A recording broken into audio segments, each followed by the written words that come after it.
Hello and welcome. It is Vintage Super League time once again. I'm Randy Bueller, joined by Eric Froelich. How are things going, Efro? I'm tired. You're tired. I feel bad for the East Coast guys who do this on the East Coast every week. You're still on the East Coast, having just played the Magic World Championships over the weekend, right? That's right, yep. Stuck around for the next week. I'll play Nationals in all likelihood this weekend. So coming to us then from DC, right? That's where your folks live? Yep, spend the week in DC and Awesome. play some Magic, test for Nationals, play some Vintage. What could be better? Sounds like a fine week to me. We are going to have lots of fun Vintage. Athena, I don't know what the decks are. I know you don't know what the decks are other than the one you submitted, but Athena keeps teasing that there's going to be some sauce tonight.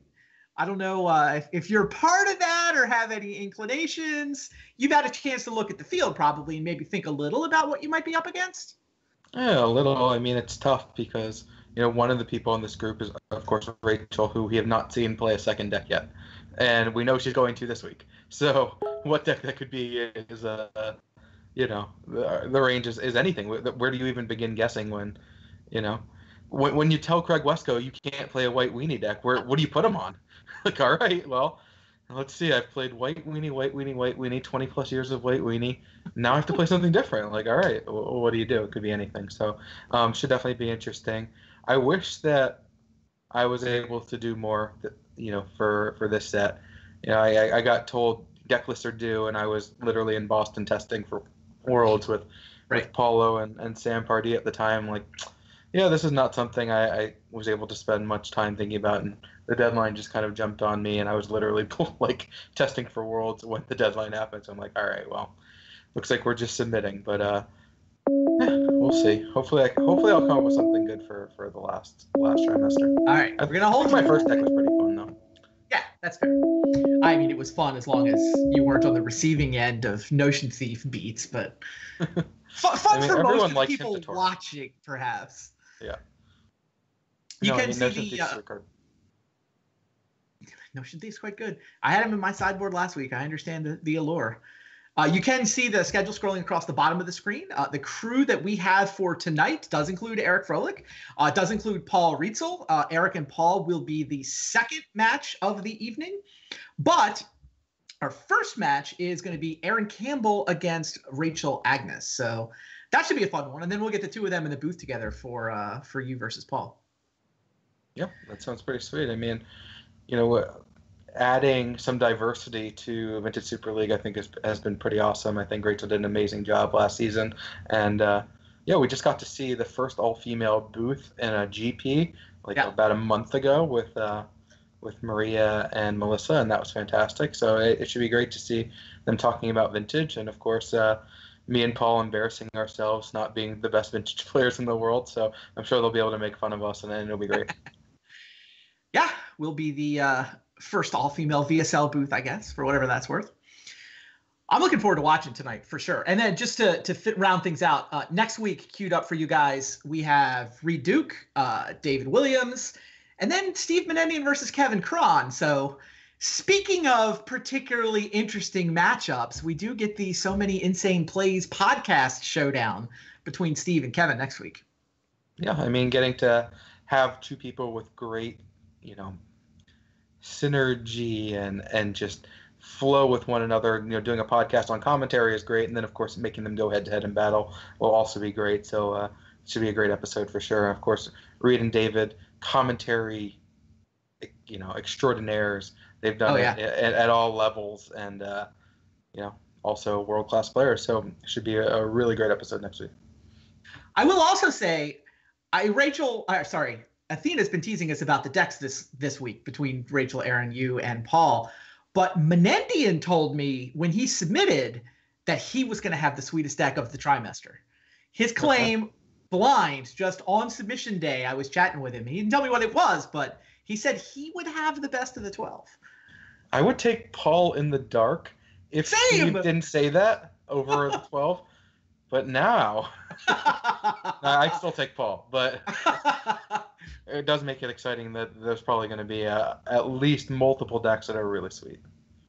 Yeah, yeah, that should certainly be. We'll have to have the viewers vote at the end of next week who won the sweet contest between Paul and Steve and whoever else is in the running. Oh, I like it. That's fun. Yeah, you have to let us know in chat who has the best list. Did I win the first trimester? I mean, I may have 0-3'd, but I think I may have won that for the first trimester. Yeah, I got no argument there. That deck was definitely sweet, and I mean, Yawgmoth's Bargain is such a great card. Like, I mean, I remember playing with it in Standard and how much fun that was, and seeing that thing get unrestricted, and I was cheering for you to have more success with it, so that it actually got activated more often. But it's still a sweet deck, and we got to see what the deck was capable of, even though the draws were so bad and you kind of ran awful. It was very clear still from seeing. You're like, well, if he draws this card, or if this thing didn't happen, if this guy didn't draw this card on this specific turn, what would have happened? And so, you were able to infer like what the deck was actually capable of, even through the kind of bad beats that you took. So, interesting. Yeah, it's definitely sweet. There's a guy who saw me play that list on VSL and tweaked it and top 8'd the Vintage Challenge.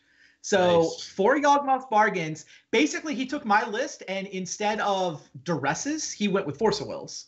And so having Force of Will means you can play all the show and tells. So you get to play all 4 show and tells, since pitching it to Force of Will makes it not quite so dead. And I think he just put a better version of the list together. He had Mental Misstep in there. So I mean, it was not a more defense grid deck anymore. He had defense grids in the sideboard, right? But his main deck was minus Duress, minus defense grid, plus Force of Will, plus Mental Misstep.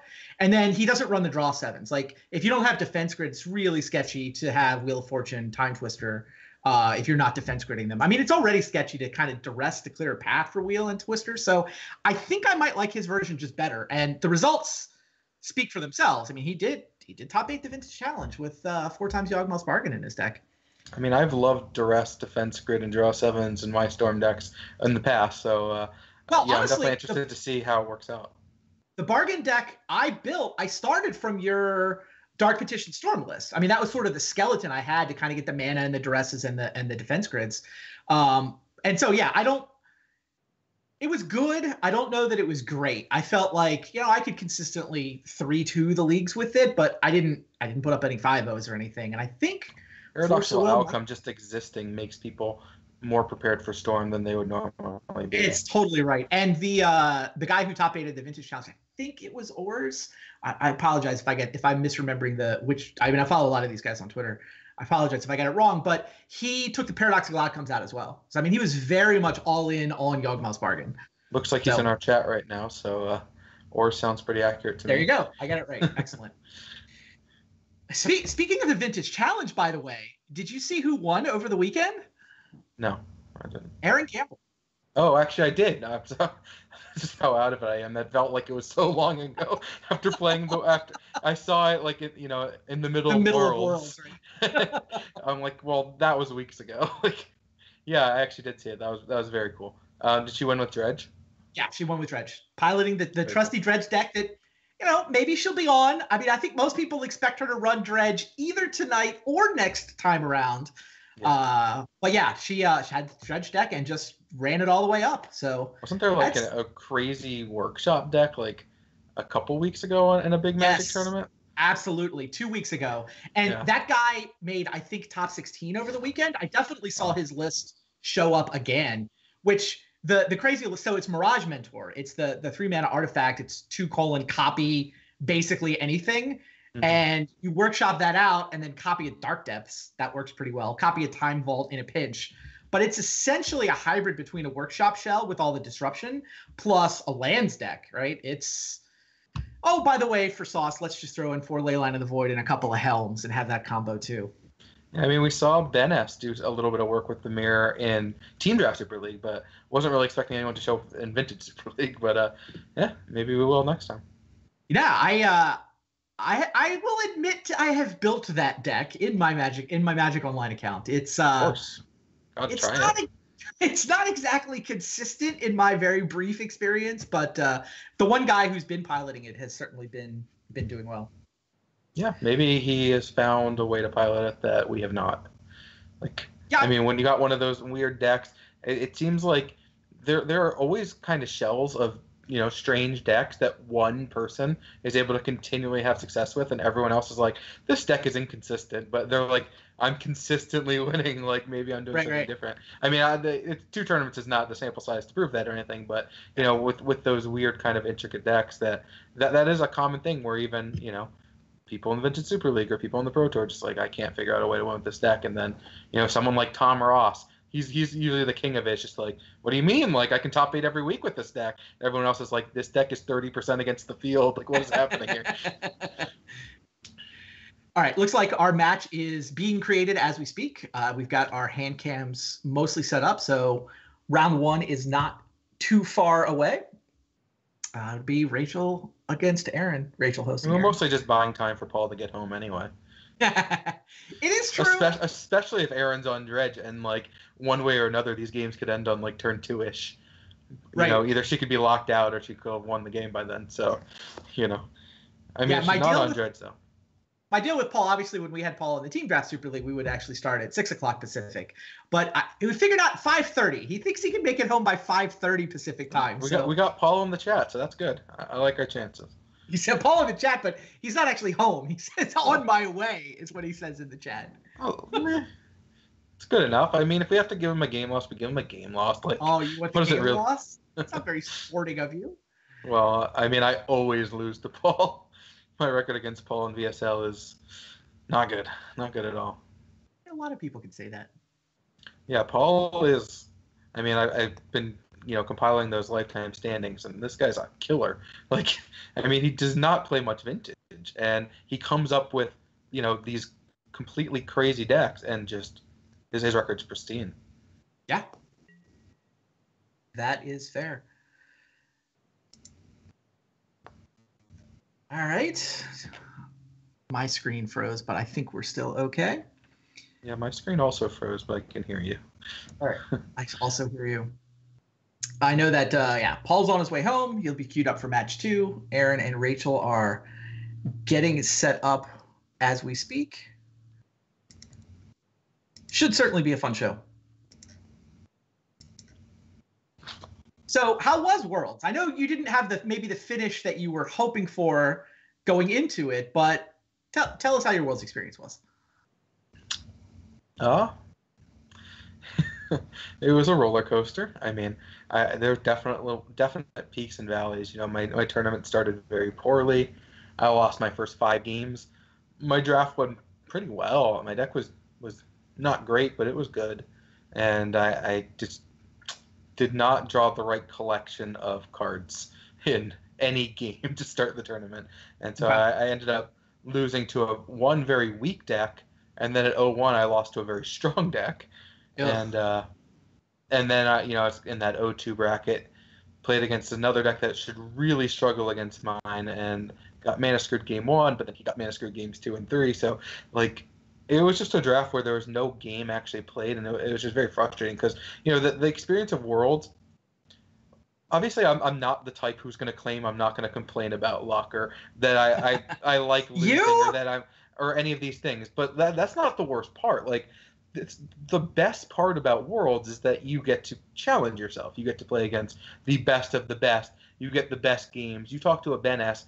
He wants to play in Worlds, not just for the prestige, not just for the money. Those are really not even secondary. Those are like tertiary and further. It's like I get to play real Magic against, the best players and really, challenge myself. And that was the unfortunate part, is that like, even when I won, it was, there was nothing going on and not very exciting. So, but I did win that match and won the next 3 to get to 4-2, which is nice, and lost the next 5.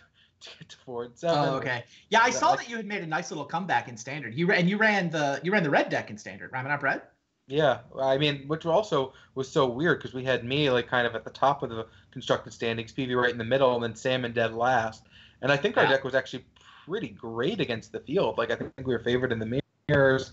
We had a good matchup against most of the teamer decks. I'm not sure because none of us played against PGO. Like, I'll just assume it was a bad matchup and that they're the best players, so that we would have been dogs there. But like, we were also favored against the blue-black deck, so like, this is a pretty good choice, all things considered. I mean, if we could go back and choose a metagame deck, knowing the field, we would do that. But if you had to choose from the decks that were actually played, wasn't a bad choice, and it right, had wildly crazy results. But I enjoyed it. Enough, I like red. enough about standard. Definitely appreciate the visibility into it, but let's go watch some vintage. Sounds like Aaron and Rachel are ready. Let's We're get just gonna see more mono red here, right? We shall see.